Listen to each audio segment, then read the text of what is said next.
দয়ালু ব্যক্তি ও চোরের গল্প। এক মরুভূমির পথ ধরে এক ব্যক্তি যাচ্ছিলেন তার মূল্যবান ঘোড়ায় চড়ে। হঠাৎ তিনি দেখলেন দূরে একজন লোক হেঁটে আসছে। প্রচণ্ড গরমে লোকটি খুব ক্লান্ত ও পিপাসার্ত, তার পরনে ছেঁড়া পোশাক। দয়ালু মানুষটির মনে কষ্ট হলো।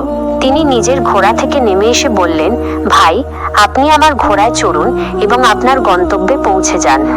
লোকটি ঘোড়ায় চড়ল, কিন্তু তার মনে ছিল অন্য উদ্দেশ্য। সে ঘোড়ায় উঠে দ্রুত গতিতে ঘোড়া হাঁকিয়ে পালিয়ে যেতে লাগলো। ঘোড়ার মালিক চিৎকার করে বললেন, ভাই, ঘোড়া নিয়ে পালিয়ে যেও না। তবে যদি চুরি করোই, তাহলে দয়া করে এই ঘটনাটি কাউকে বলবে না। চোরটি অবাক হয়ে ঘোড়া থামাল।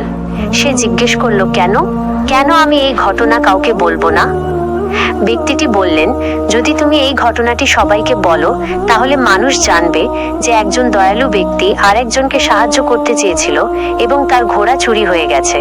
এতে ভবিষ্যতে আর কেউ অসহায় বা দুর্বল মানুষকে সাহায্য করতে সাহস পাবে না। আমি চাই না আমার এই সামান্য ক্ষতির জন্য মানুষের মধ্যে দয়া এবং পরোপকারের মতো মহান গুণগুলো নষ্ট হয়ে যাক। এই কথা শুনে চোরটি লজ্জিত হলো। সে বুঝতে পারল যে তার এই কাজটি পৃথিবীতে ভালো মানুষের সংখ্যা কমিয়ে দেবে। সে সঙ্গে সঙ্গে ঘোড়াটি ফিরিয়ে দিল এবং সেই অসাধারণ ব্যক্তির কাছে ক্ষমা চাইল। গল্পের শিক্ষা।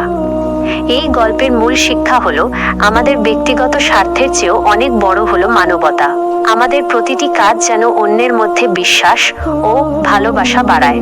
একটি ভালো কাজের প্রতিদান সবসময় অর্থ বা সম্পদ দিয়ে মাপা যায় না, বরং এটি অন্যদের মধ্যে ভালো কাজ করার প্রেরণা যোগায়, যা পৃথিবীতে দয়া ও পরোপকারের ধারাকে সচল রাখে।